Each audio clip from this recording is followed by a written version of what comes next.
Hi everyone, आज के episode में हम आपको ये बताएंगे कि दांत एक बारी जब निकल जाता है तो आप उसके ऊपर नकली दांत कैसे लगवा सकते हैं। I am doctor Srishti Punjani. I am a private dental practitioner at Coral Dental Delhi and I am also a fellow from the Royal College of Surgeons UK.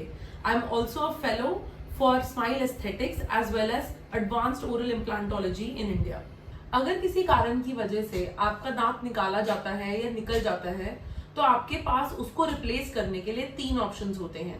पहला ऑप्शन होता है डेंचर या उतारने चढ़ाने वाला दांत, दूसरा ऑप्शन होता है डेंटल ब्रिज और तीसरा ऑप्शन होता है डेंटल इम्प्लांट. इन तीनों ऑप्शंस को इस वीडियो में हम एक्सप्लोर करेंगे और समझेंगे कि आपके लिए सबसे अच्छा ऑप्शन कौन सा है.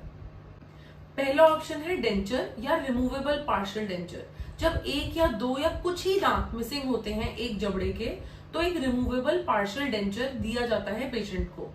रिमूवेबल पार्शियल डेंचर जो होता है वो कुछ दांतों का बनता है, उतारने चढ़ाने वाला होता है. इसमें एक डिसएडवांटेज ये है कि पेशेंट्स इसको रेगुलरली वेयर नहीं करते, जिसकी वजह से इनकी फिटिंग कमजोर हो जाती है.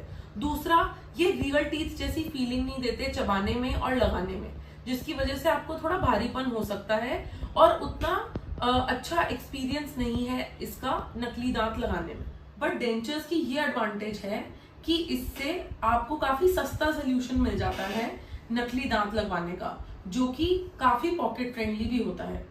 डेंटल ब्रिजेस, इनके बारे में अगर बात की जाए तो डेंटल ब्रिज लगाया जाता है जो आपका मिसिंग टीथ है उसके साइड पे नेबरिंग टीथ को थोड़ा सा प्रिपेयर किया जाता है या ट्रिम किया जाता है और उसके बाद 3 जुड़े हुए कैप का या क्राउन का सेट बना के आपको डेंटल ब्रिज दिया जाता है. बट जैसे कि आप जानते होंगे, एक असली दांत में एक जड़ का हिस्सा होता है जो हड्डी के अंदर होता है और जड़ का और क्राउन का हिस्सा होता है जो आपको ऊपर से दिखता है दांत के रूप में. 2 हिस्से पूरे नहीं बनाए जा सकते डेंटल ब्रिज में, क्योंकि इसमें सिर्फ ऊपर का हिस्सा रिक्रिएट किया जाता है जो कि है crown part of the tooth. तो एडवांटेजेस क्या है ब्रिज की?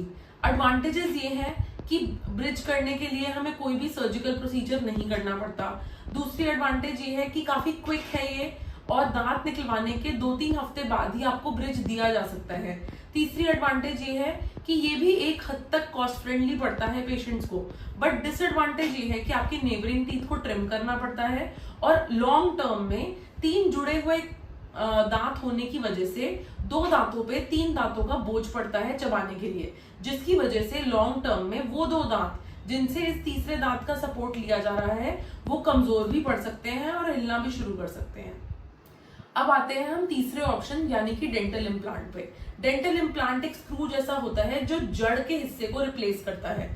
जब आप नेचुरल टूथ को रिक्रिएट करते हैं तो डेंटल इम्प्लांट सबसे सुपीरियर क्वालिटी ऑफ नकली दांत में माना जाता है. इसमें एक माइनर सर्जरी की नीड होती है जो कि आजकल मे बी हमें कुछ केसेस में करनी भी ना पड़े. जैसे ही आपका दांत निकाला जाता है काफी हद तक केसेस में उसी अपॉइंटमेंट में इस जड़ के हिस्से को डाला भी जा सकता है.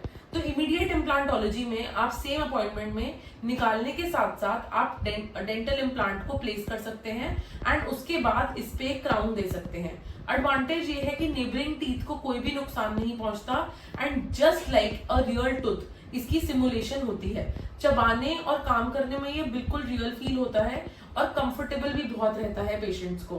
बस करवाने के लिए आपको एक बहुत ही ट्रेन्ड डॉक्टर की जरूरत है एंड हर जगह इसका ट्रीटमेंट आपको हो सकता है अवेलेबल ना हो.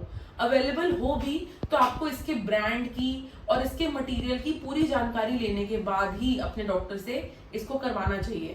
अगर आप मेडिकली कॉम्प्रोमाइज्ड हैं, आपको खून की कोई दिक्कत है, तो भी आप अपने डॉक्टर से जरूर बात करें इसको करवाने से पहले. तो डेंटल इम्प्लांट्स की और इन्फॉर्मेशन के लिए आप आगे आने वाली वीडियोस को जरूर देखना. Stay tune to our channel and like, share and subscribe if you like this video.